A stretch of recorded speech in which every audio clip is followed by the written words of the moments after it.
From Hollywood, it's time now for... Johnny Dollar. This is Barry Winters at Masters Insurance and Trust. Oh, hi, Barry. It's been years. Sure, Johnny, because we don't usually have trouble with our accounts. You mean you didn't? Huh? Until now. Well, yeah, I'm afraid that's about the size of it. And this time it's bad trouble. Tell me all. Simplex Tackle Company, Johnny, over in Danbury. Fishing tackle? That's right. Well, how come I never heard of them? Well, they're a small outfit, a kind of glorified partnership. What's that mean? Well, it's owned by 9 men. One of them, Hanley Thomas, is president. The others are secretary, treasurer, and a flock of vice presidents. So what's happened?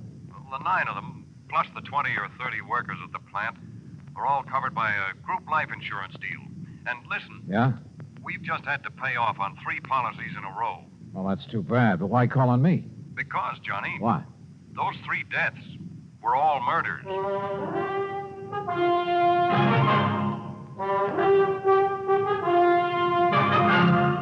Bob Bailey in the exciting adventures of the man with the action-packed expense account, America's fabulous freelance insurance investigator. Yours truly, Johnny Dollar.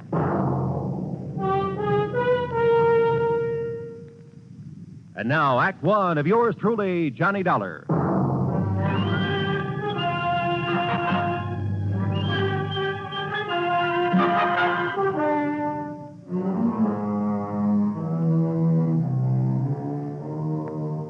Expense account submitted by Special Investigator Johnny Dollar to the Masters Insurance and Trust Company, Home Office, Hartford, Connecticut. Following is an account of expenses incurred during my investigation of the ugly pattern matter.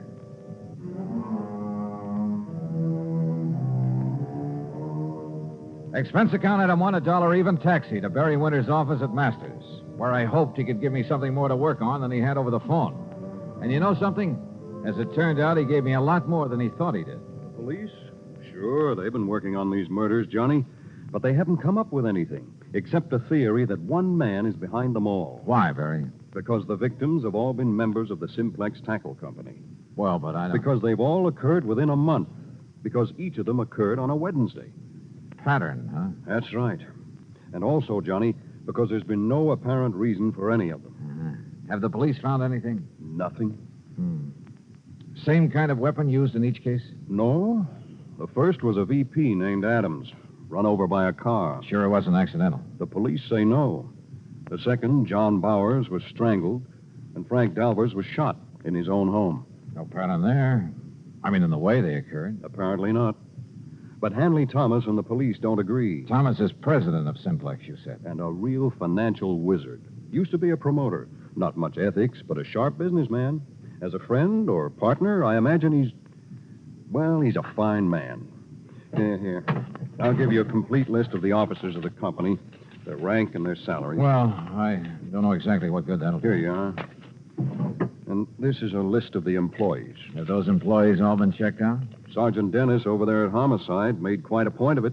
So did Mr. Thomas. Well, look, why don't I run over there and talk with him and to the Danbury police? Yeah, I think you'd better. And, Johnny, the sooner the better. Why do you say that? The pattern. There are still 6 officers left in that company. That is, 6 who are still alive. Item 2, another $1 for a cab back to my apartment. There I picked up my own car, and from here on in, the charge will be for mileage. Except for item 3, $4 1/4 for a tank of mobile gas. It was almost noon by the time I'd covered the 60-odd miles to the Simplex factory on the far edge of Danbury. To my surprise, it was quite a plant, new and modern in every way.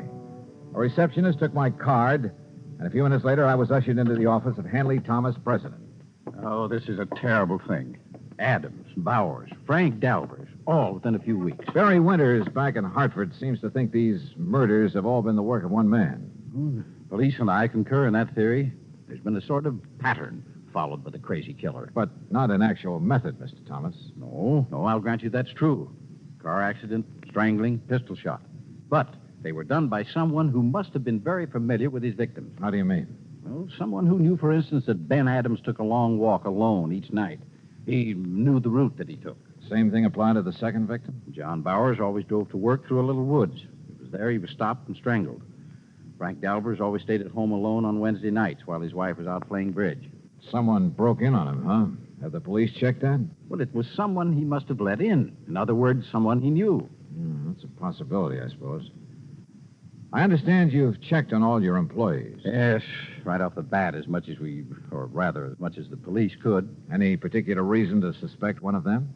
Well, only because they were all in position to know these men pretty well, know their habits. We're a small company, Mr. Dollar. Our employees, including the girls in the office, only number 21. That was your only reason to think one of them may have done it? Oh, of course, we've had our share of labor troubles, a few dissidents in the ranks, so to speak. I suppose some of them resent the rather top-heavy management here. You mean the fact there are 9 executives to only 21 employees, huh? Yes, and I must confess the profits have been pretty good lately. Barry Winters gave me a list of, here it is. Now, according to this, all of these... What is it, Mr. Dollar? Well, I got thinking on the way over here. Yes? Part of the pattern you mentioned, the 3 men were killed in alphabetical order. What? Well, yes. Adams, Bowers, Dalvers. But now that I look at this list again... Of course. The pattern again. No, I think that was just coincidence. The pattern, if there is one, is based on their order of rank. That is, if these salary figures mean anything. I'm not sure I understand you. Well, look, first was Adams at the lowest salary among you officers. Well, yes. Adams received $12,000 a year. Yeah, look. Bowers came in next at $13,500. You're right. And Frank Dalvers earned $15,000. So, if this pattern should continue... You mean to say you think there might be more of these murders? If this pattern continues, the next to go would be... Good heavens. Would be James Williams or Charles Hart, both earning $16,500. Then a couple of more. Then you, Mr. Thomas. Mr. Dolly. Where'll I find James Williams? Well, Williams is on vacation, a little place not far from here, Parvin's Pond. When did he leave? Last week, on Monday. Have you heard from him? No, I haven't, but... Of course, if the alphabetical pattern is the right theory. Oh, excuse me. Yes? Sergeant Dennis, Mr. Thomas. Oh, it's the sergeant at homicide, Mr. Dollar. So I hear. I'll hold the phone so you can get Mr. ready. Thomas. Yes, Sergeant. I'm afraid I have some bad news for you. Oh? Another one of your partners, Williams. Mr. John Williams, Yes? discovered his body over at Parvin's Pond this morning. He's been murdered. Good Lord.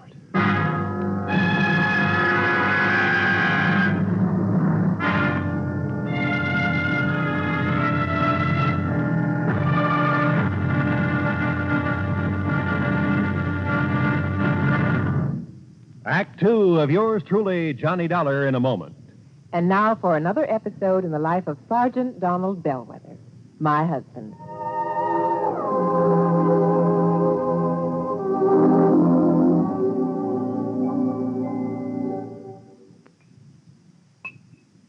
Oh, that's what I call a good dinner, Rita. Oh, that was delicious. Well, I'm glad to hear that, dear. More coffee? Yeah, just about a half a cup, please. All right. There you are. Thank you. Now, tell me all about your safety class. Did the boys enjoy your speech? Oh, yeah, they sure did. Thanks to you, I did quite well. My lieutenant complimented me afterwards. Well, good. Yeah, but that same lieutenant threw me a curve, too. How, dear? Well, after I gave my talk, he asked the men if there were any questions. Well, that did it. But one of the guys stood up and said, look, Sarge, you claim there were over 95,000 deaths and over 9.5 million people injured in accidents in the U.S. last year. Looks to me like all those safety campaigns and slogans are doing no good at all. Well, how did you answer? I didn't. I couldn't think of an answer. I got out of it by saying I'd have more facts and figures at the next meeting. All right, let's see now. Oh, yeah, here it is. Now, first, Sergeant Bellwether, you start off by telling the boys that since 1913, the accidental death rate has been reduced 35%. Mm-hmm. Or, in other words, if there hadn't been campaigns and safety measures put into effect to reduce accidents, almost 1 million more people would have been killed in the last 46 years. Isn't that right? It certainly is. I'm reading it right out of the National Safety Council record book. Oh, and another thing. Accidents in the farming areas are much higher than in the city.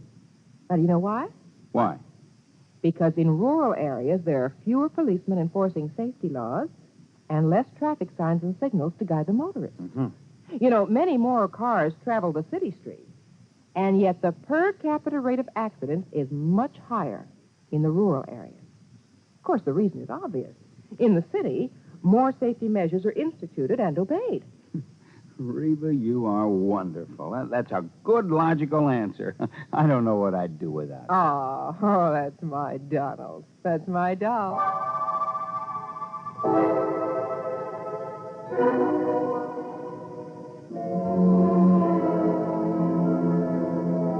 And now, Act Two of yours truly, Johnny Dollar, and the Ugly Pattern Matter.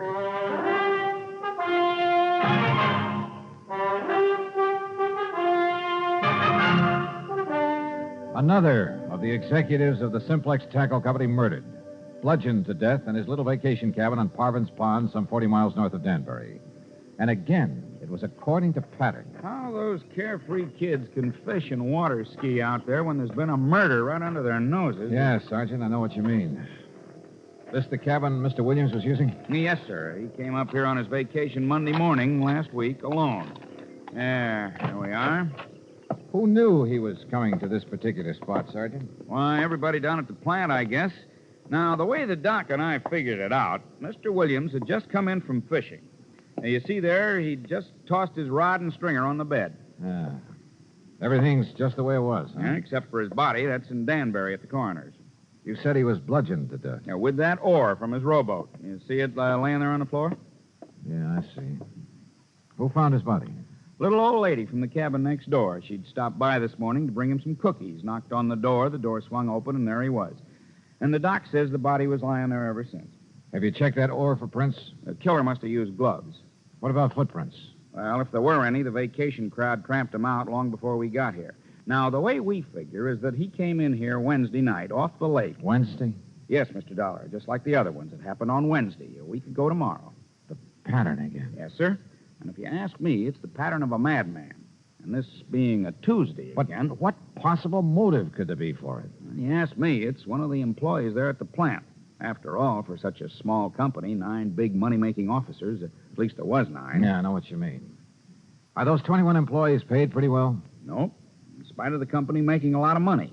What with this recession we're Oh, in. read the signs, man. Most of this so-called recession's a lot of bunk. Yeah, I agree with you. Everybody get out and dig instead of sitting around hoarding their money. Well, what I was going to say is that those executives took advantage and held down wages in spite of all the money they're making. So just let one crazy hothead find out how good they're doing. How well have you checked those employees? The best we could. I talked with every one of them myself. How about the officers of the company? There's not one of them would do a thing like that. They're all fine men. Ask Mr. Thomas. Sure, they're hard-headed businessmen, everyone looking out for himself, but they're all fine men, and they're all making plenty of money. Oh, which reminds me. What's that, Mr. Dollar? A list of the officers and their salaries. And according to this, if there's to be another victim... Another? Oh, no. I've worked out another step in the pattern of these murders, based on the earnings of these men. But then, Mr. Dollar, who will it be? It won't be anybody if I can help it. But, Sergeant, I may have to ask you to put a 24-hour watch over an officer of that company named Mr. Charles Hart.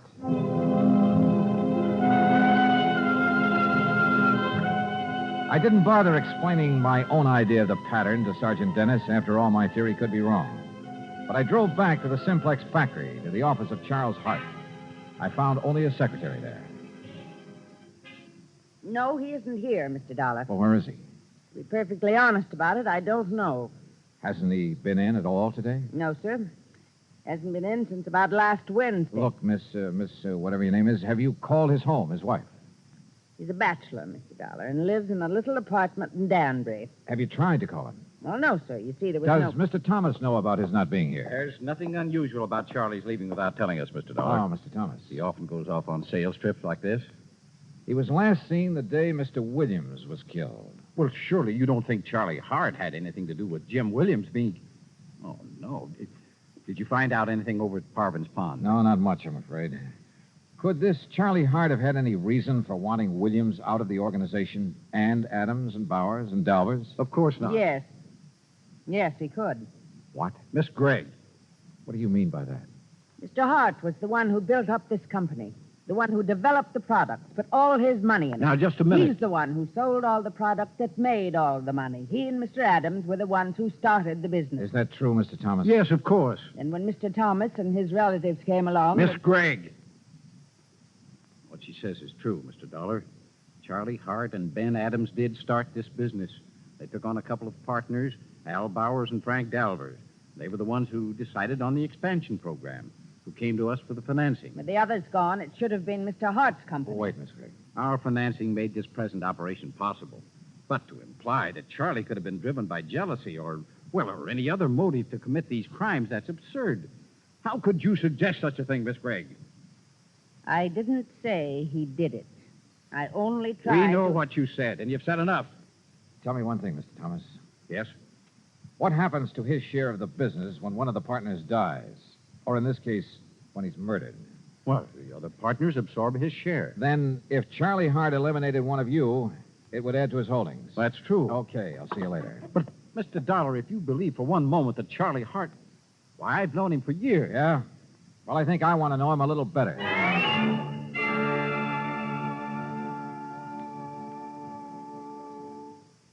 Act 3 of yours truly, Johnny Dollar, in a moment. Do you know who said, democracy is based upon the conviction that there are extraordinary possibilities in ordinary people? Those words came from the American religious leader, Harry Emerson Fosdick. From the earliest days of the United States of America, there has been the sentiment that the average person can achieve an important goal if he is given an environment in which he can develop his capabilities to the fullest extent. An environment in which the individual is given the rights and privileges that he needs for development. It is the duty of every American to protect and stimulate this environment. Remember the words of Harry Emerson Fosdick. They are part of your American heritage. The extraordinary possibilities of ordinary people are inherent in American democracy. And now, Act 3 of yours truly, Johnny Dollar, and the Ugly Pattern Matter.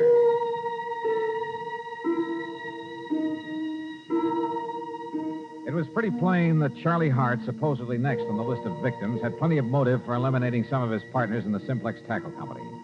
I guess the same applied to any other member of the company. But he, having started the business, knew all about the others, their plans, their habits. And he'd been last seen just prior to the murder of James Williams. I got his address, hopped into my car, and drove back to Danbury. But ringing his bell and pounding on his door got me nothing. Here, young man. You want Mr. Hart? You'll probably find him at the factory. Are you the building superintendent? That's right. Then I want you to let me into Mr. Hart's apartment. Well, now. All right, just here. a Here are my credentials. I'm an insurance investigator. Investigator. Yeah, here, see? Johnny Dollar special. And if that isn't enough, here's a 5-spot for your trouble. 10. Well.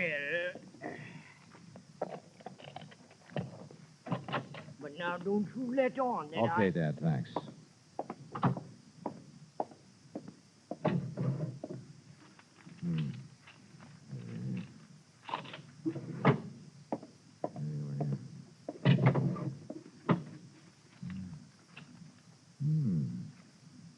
The same list that I got. The office.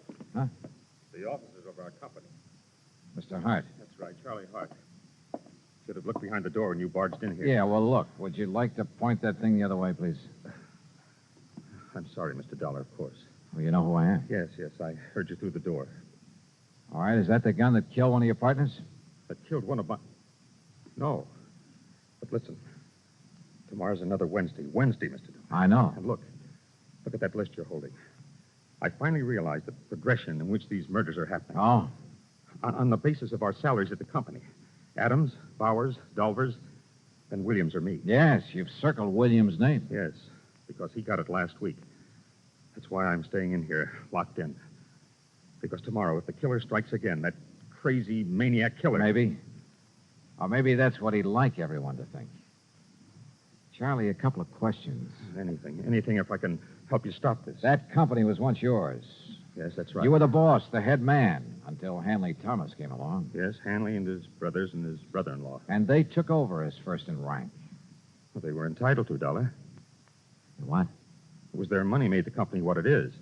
I'm not an administrator, a man who knows and plays all the angles. I'm just a worker and a salesman. Oh, wait a minute. You mean you're content with the present setup? Yes, of course.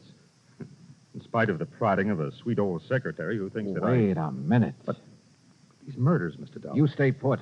Keep that gun and don't move out of this apartment until I tell you to, no matter who comes to the door, to save your life. You think you know... Charlie, it's been right under my nose. The obvious. Almost too obvious. But I had no proof of anything. Only a hunch, but a potent one. So how to prove it out? Bluff? It might work, if I was right. I drove into police headquarters and picked up Sergeant Dennis, then out to the Simplex Tackle Company. But when I walked in, it was after hours, no secretaries about. When I walked into the office, I borrowed the sergeant's handcuffs and made him wait outside, his ear glued to the door. Well, Mr. Dollar, I didn't expect you back. What do the handcuffs mean? They mean arrest for the murder of your partners. That's a very bad joke. You and your brothers and brother-in-law, the whole company yours, once you got rid of the men who started it, who made it possible for your capital to make it pay off. But tell me, were you going to kill off your relatives, too, one by one? This is the most absurd thing. You covered your tracks pretty well. Perfect crimes. Except for that ore you used to kill Williams. Fingerprints as big as life all over it. Impossible. I figured the gloves you wore must have had holes in them, or have been worn very thin. What? That you just didn't notice in the excitement of the moment. And when I finally found those gloves... You've been out to my home, ransacking my home. And when your wife confessed that you weren't at home at the time of any of the murders. That's a lie. She helped me plan the whole thing. Oh. Then you admit the murders. After my bluff about the fingerprints. I see. But now that you know, you haven't had time to tell anyone. There's no one around to hear the shot, Mr. Dollar. No, but I heard a real clean confession, Mr. Thomas. Sergeant, no, that was just to protect myself from this... I'm afraid that kind of talk's a little late. No, it is. Look out!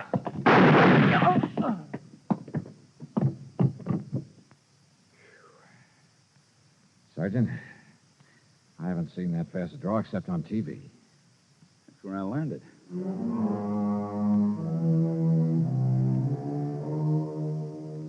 There'll be a lot for the courts to work on about who else was involved with Thomas. The sergeant's bullet killed him, by the way, and I'd call it good riddance. Or at least quick justice. So, expense account total, including a lot of mileage on my car, $101 even. Remarks? Why bother? Yours truly, Johnny Dollar.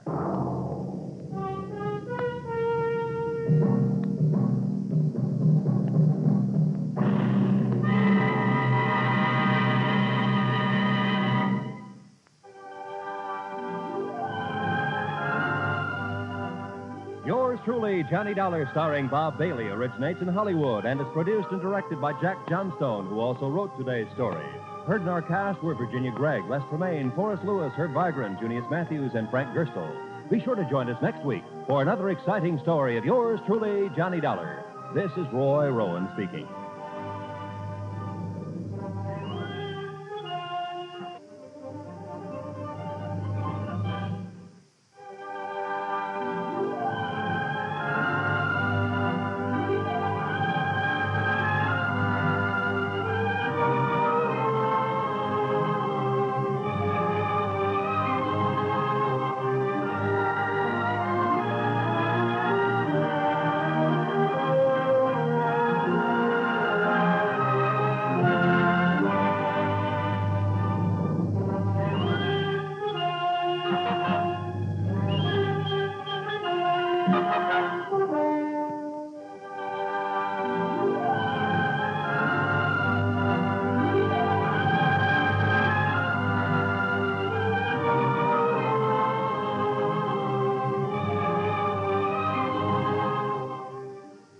Johnny Dollar has come to you through the worldwide facilities of the United States Armed Forces Radio and Television Service.